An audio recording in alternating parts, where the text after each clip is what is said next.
Procuradora Raquel Dodge é escolhida pelo presidente Michel Temer para substituir Rodrigo Janot na Procuradoria-Geral da República. E você vai ver também. Ministro Edson Fachin encaminha a presidente do STF, ministra Carmen Lúcia, denúncia contra a presidente Michel Temer para que seja enviada à Câmara dos Deputados. Tribunal de Justiça de São Paulo aumenta a pena de Misael Bispo, condenado pelo assassinato da ex-namorada Mércia Nakashima em 2010. Superior Tribunal de Justiça autoriza a Justiça Federal do Paraná a investigar a mulher do conselheiro do Tribunal de Contas do Estado, Fernando Augusto Melo Guimarães. Essas e outras notícias agora no Jornal da Justiça.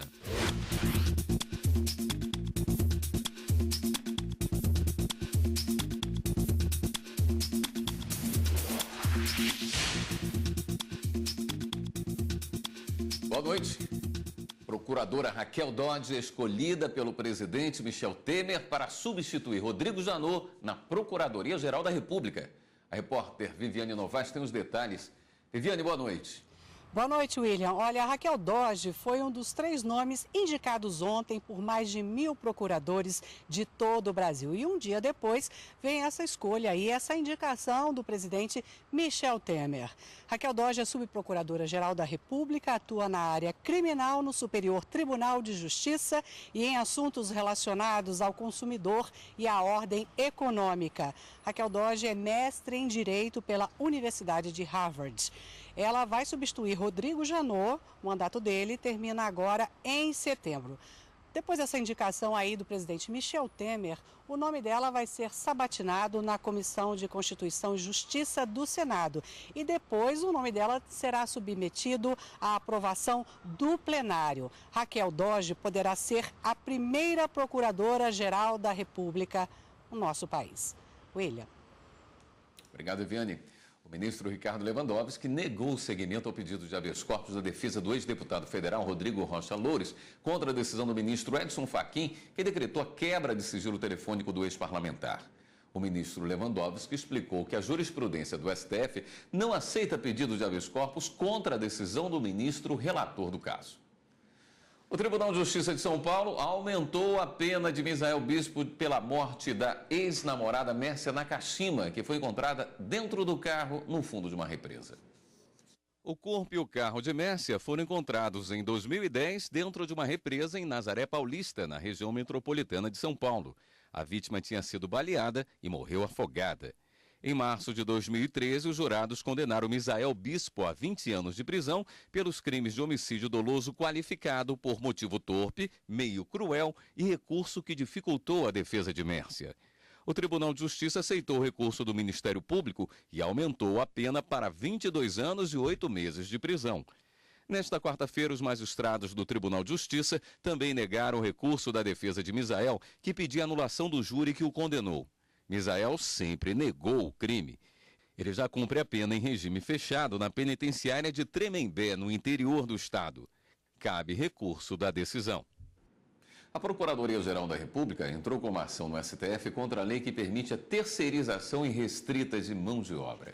Para o Ministério Público Federal, um grande número de trabalhadores pode ser substituído por contratação temporária e os empregos terceirizados têm proteção social precária.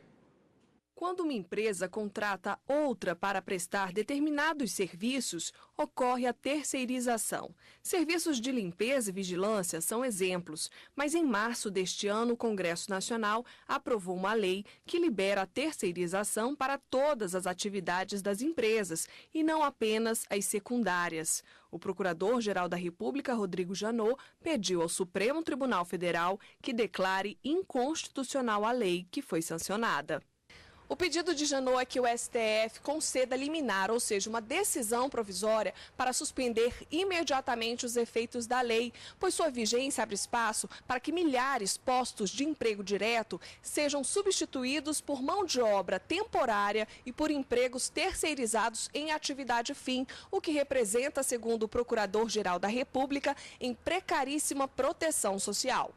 Na ação direta de inconstitucionalidade, o procurador defende que a lei permite ampliar de forma ilegítima e desarrazoada a contratação temporária e viola o regime constitucional de emprego social, fere a função social das empresas, o princípio isonômico e a regra do concurso público nas empresas estatais. O tempo de duração do trabalho temporário também é questionado. Antes da lei, a contratação era de 3 meses e passou para 9 meses. A PGR sustenta que, dessa forma, a empresa pode utilizar o trabalho temporário para realizar um rodízio de contratos com o mesmo trabalhador, resultando em precarização no mercado de trabalho. Terminou há pouco a sessão plenária do STF, que decide a validade dos acordos de delação envolvendo os empresários da JBS. O julgamento será retomado amanhã com o voto da presidente ministra Carmen Lúcia. O julgamento, que havia começado na semana passada, foi retomado com o voto do ministro Gilmar Mendes, que defendeu um controle maior dos acordos de colaboração premiada. Não podemos ficar impedidos de analisar um acordo envolvendo infratores da lei. É uma premissa que precisa ser revisada. Não pode ser dita aqui. Para ele, as delações são importantes, mas devem ser controladas. Estou reafirmando a importância que a colaboração premiada tem para a apuração de crimes.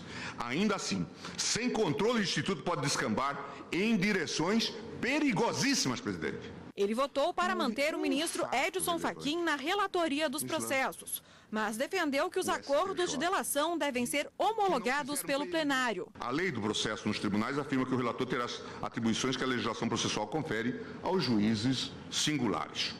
Artigo 2º, parágrafo único. O regimento interno do Supremo dá ao relator atribuições de ordenar e dirigir o processo, determinando medidas instrutórias. Isso não impediria, entretanto, que a homologação fosse feita ad referendum do colegiado, especialmente em casos que envolvam a dispensa da denúncia. Compreende o poder-dever do juiz de aprofundar a avaliação da legalidade do acordo, inclusive quanto à extensão dos benefícios prometidos. Até agora, 9 ministros votaram pela validade das delações homologadas monocraticamente pelo ministro Fachin. O estágio, portanto, para mim, é um estágio simplificado pelo contexto normativo. E ninguém se atreve a dizer, pelo menos não ouvi isso no plenário até aqui, que esse contexto normativo, inclusive aquele que revela que o Ministério Público pode deixar de ajuizar a ação penal, seja inconstitucional. O ministro Celso de Mello acompanhou o voto do relator, mas levantou uma questão sobre a vinculação judicial da eficácia dos termos do acordo. A referência que venho de fazer ao importantíssimo papel assumido pelo Ministério Público não significa, contudo, que o Poder Judiciário desconheça os direitos e garantias fundamentais de que são titulares todos aqueles que sofrem persecução penal por parte do Estado, qualquer que seja o delito que lhes seja imputado. Cumpre enfatizar, bem por isso, que o Supremo Tribunal Federal garantirá, como sempre tem garantido, e de modo pleno, às partes envolvidas nos litígios penais, na linha de sua longa tradição republicana, garantirá um direito sempre a um julgamento justo, a um julgamento imparcial e a um julgamento independente. O ministro Fachin explicou que, de acordo com seu entendimento, cabe ao colegiado analisar o cumprimento do acordo. A homologação promove uma espécie de vinculação. Eu fiz a intervenção na sessão passada, à luz do que o ministro Fux suscitou, e fui, sim, dei esse passo adiante na direção do que o ministro Celso agora propôs, embora a minha proposta original se cingia a dizer que o momento da ferição da eficácia é o julgamento colegiado, eu reproduzi o artigo 7º. Agora, se quisermos avançar e explicitar que nesta eficácia há uma limitação em face de uma vinculação condicionada que se dá pelo ato de homologação que já apreciou legalidade, voluntariedade e também a regularidade, espontaneidade e legalidade, tal como agora acaba de expor o ministro Celso, e foram nessa direção, pelo menos do que eu depreendi, boa parte dos votos anteriores, o sentido que dou a eficácia é coerente com essa vinculação. Diante da discussão, a presidente suspendeu o julgamento, que vai ser retomado nesta quinta-feira. Ministro Edson Fachin encaminha a presidente do STF, a ministra Carmen Lúcia, denúncia contra o presidente Michel Temer para que seja enviada à Câmara dos Deputados. A repórter Viviane Novaes está de volta ao Jornal da Justiça com as informações. Viviane. Olha, o ministro Edson Fachin não atendeu ao pedido da Procuradoria-Geral da República para que fosse aberto um prazo de 15 dias para a defesa prévia de Temer. Ele entendeu que cabe a Temer apresentar inicialmente a defesa ao juízo político, ou seja, à Câmara dos Deputados. Por isso, ele encaminhou a denúncia à presidência aqui do Supremo Tribunal Federal para que ela seja enviada imediatamente ao Legislativo. É a Câmara que vai decidir se autoriza ou não a abertura de processo contra o presidente. Ele e o ex-deputado federal Rodrigo Rocha Loures são acusados de crime de corrupção passiva por supostamente receber propina do frigorífico JBS. William. Obrigado, Viviane. E você vai ver no próximo bloco do Jornal da Justiça. Superior Tribunal de Justiça autoriza a Justiça Federal do Paraná a investigar a mulher do conselheiro do Tribunal de Contas do Estado, Fernando Augusto Melo Guimarães. A gente volta já já.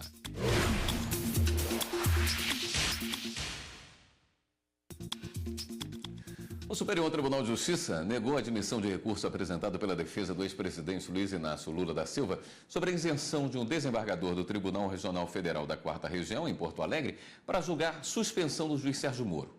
O relator, ministro Félix Fischer, reafirmou a necessidade da defesa utilizar meio processual adequado diante da alegada imparcialidade do desembargador e concluiu que a defesa apenas repetiu argumentos já trazidos anteriormente no processo, sem enfrentar com fundamentos as razões que levaram à não admissão do recurso especial já interposto.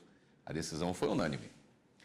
O STJ também não reconheceu violação de competência e autoriza a Justiça Federal do Paraná a investigar a mulher do conselheiro do Tribunal de Contas do Estado, Fernando Augusto Melo Guimarães. As investigações tratam de supostas irregularidades em parceria do Instituto Finance, uma organização da sociedade civil de interesse público, da qual faria parte a esposa do conselheiro, com municípios paranaenses. Os envolvidos teriam causado prejuízos aos cofres públicos. Durante interceptações telefônicas, o nome do conselheiro do Tribunal de Contas do Paraná foi citado várias vezes por suposta participação no esquema criminoso. A defesa alegou que o conselheiro teria prerrogativa de foro junto ao Superior Tribunal de Justiça e pediu a nulidade do processo perante a Vara Federal de Curitiba, que seria incompetente para o julgamento da ação. O relator no STJ, ministro Humberto Martins, entendeu que a simples menção do nome de autoridades em conversas captadas em interceptações telefônicas não firma a competência por prerrogativa de foro. Com isso, a Corte Especial negou o pedido da defesa. Tribunal Regional Federal da 3ª Região, em São Paulo, mantém prisão preventiva do procurador da República, Ângelo Goulart Vilela, e do advogado Willer Tomás. A prisão dos investigados foi determinada pelo ministro Edson Fachin do Supremo Tribunal Federal após a delação do empresário Joesley Batista. Posteriormente, o processo foi remetido ao TRF3, onde o relator, desembargador federal Toru Yamamoto, manteve a prisão determinada no STF. Os recursos julgados hoje eram contra essa decisão. Os desembargadores entenderam que medidas cautelares alternativas não seriam suficientes para assegurar a aplicação da lei penal. Os ministros do Tribunal Superior Eleitoral decidiram que um prefeito do interior do Amazonas e uma vereadora de um município paulista podem continuar nos cargos. O primeiro caso foi o candidato eleito para a prefeitura de Apuí, no Amazonas, com quase 63% dos votos. Antônio Roque Longo, conhecido como Roque, do Democratas, teve a candidatura barrada com base numa análise da Câmara Municipal, que teria apontado problemas na prestação de contas do mandato dele em 2007, quando governou o mesmo município. Roque conseguiu tomar posse no cargo por meio de liminar do ministro Napoleão Nunes Maia, do TSE, concedida em janeiro deste ano. Na sessão dessa terça-feira, o relator ministro Luiz Fux ressaltou que o parecer do Conselho de Contas foi reformulado e as contas do político aprovadas. O próprio Conselho de Contas verificou que havia um equívoco nesse parecer e produziu um novo parecer. E aí, então, de acordo com esse novo parecer, aí a Câmara Municipal aprovou as contas e conjurou o problema da inelegibilidade. Para concluir, eu digo, no caso subexamine, o novo pronunciamento ocorreu quando o processo de registro ainda estava em análise nas instâncias ordinárias e antes da diplomação dos eleitos folhas 495. De sorte que, aprovadas as contas do recorrente pelo órgão competente antes da diplomação, há que se afastar a incidência da respectiva inelegibilidade. Os demais ministros acompanharam o relator e mantiveram o prefeito de Apuí no cargo. Esclareceu que dos 9 vereadores, 7 votaram pela revisão e aprovação das contas. Todos de acordo?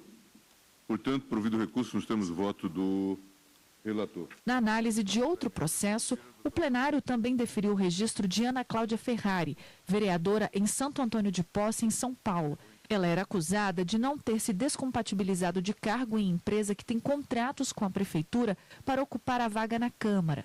Ana Cláudia é proprietária do posto que fornece combustível ao município.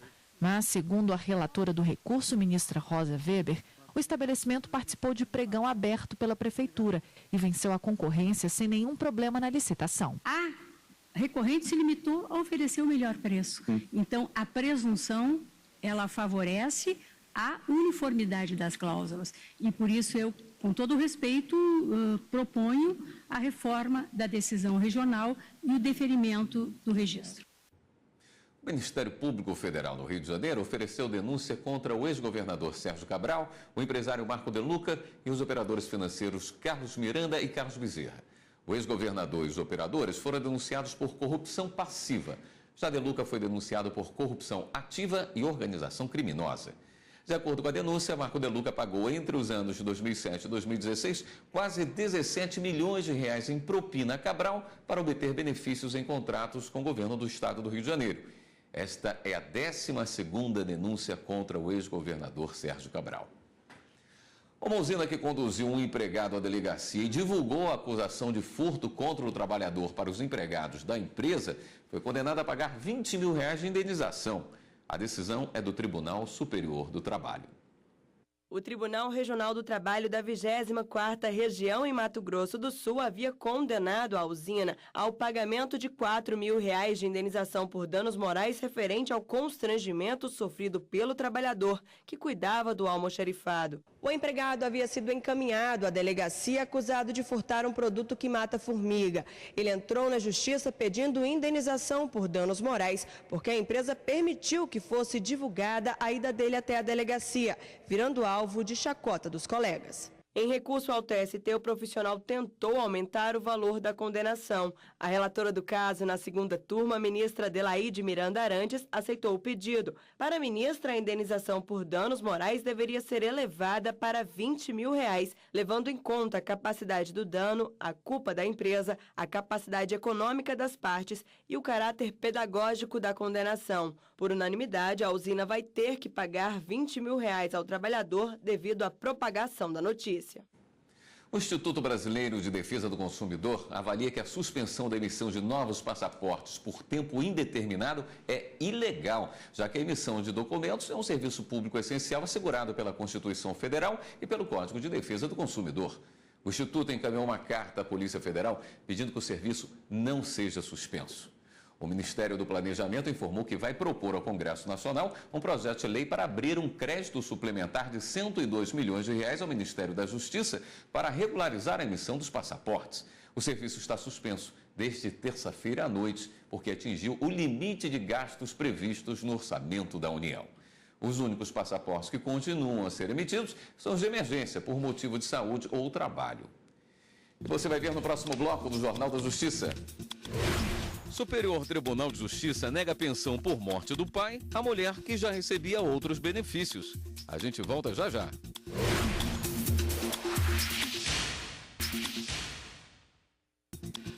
60 milhões de brasileiros sofrem de restrições de crédito atualmente. Isso representa quase 40% da população adulta do país.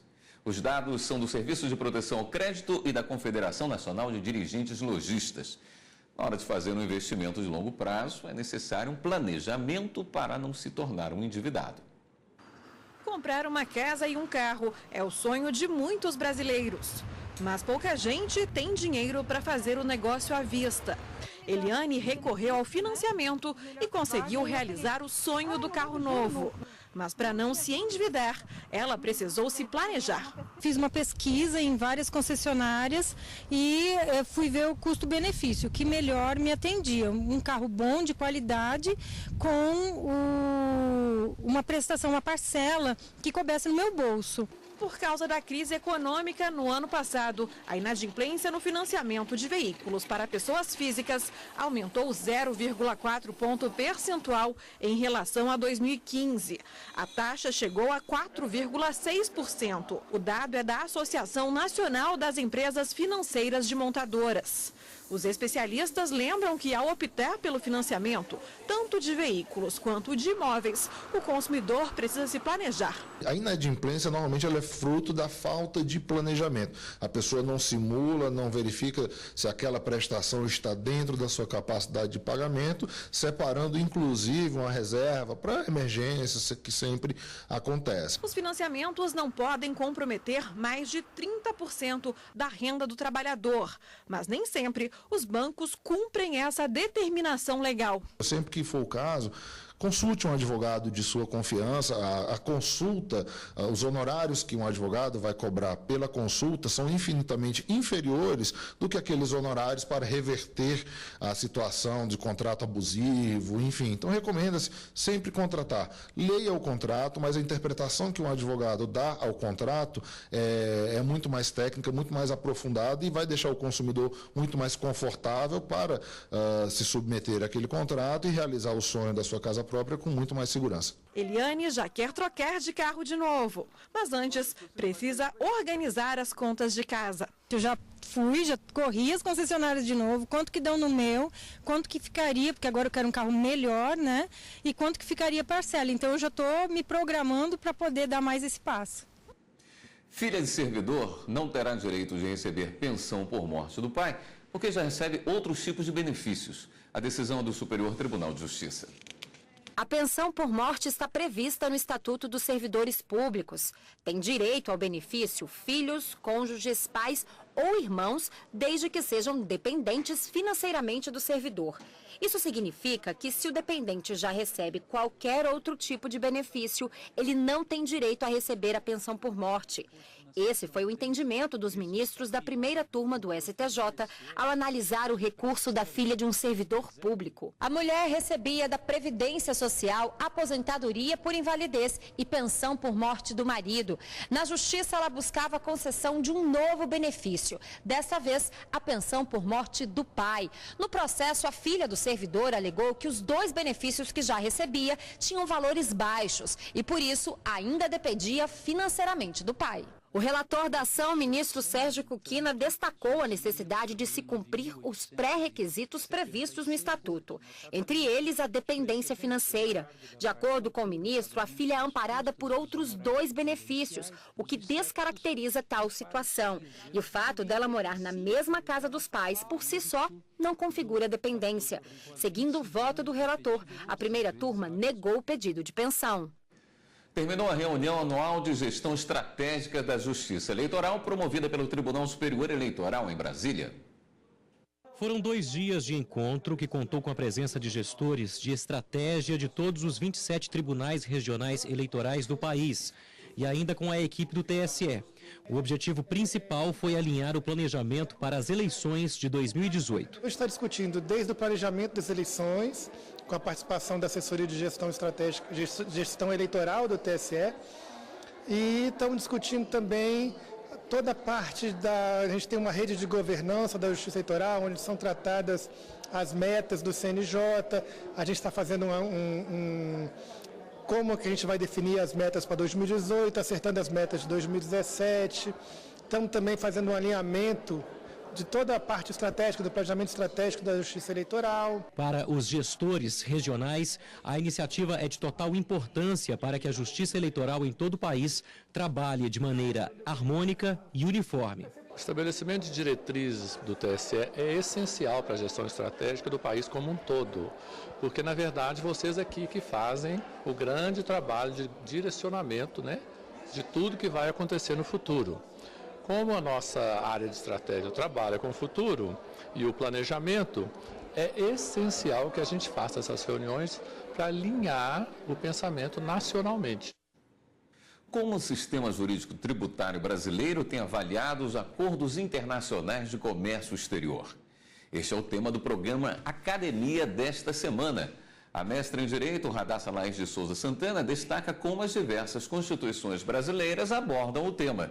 É sexta-feira, às 9 horas da manhã. E o Jornal da Justiça fica por aqui. Outras notícias do Judiciário você acompanha amanhã, 13h, no Jornal da Justiça, primeira edição. Uma boa noite para você e continue aqui na TV Justiça.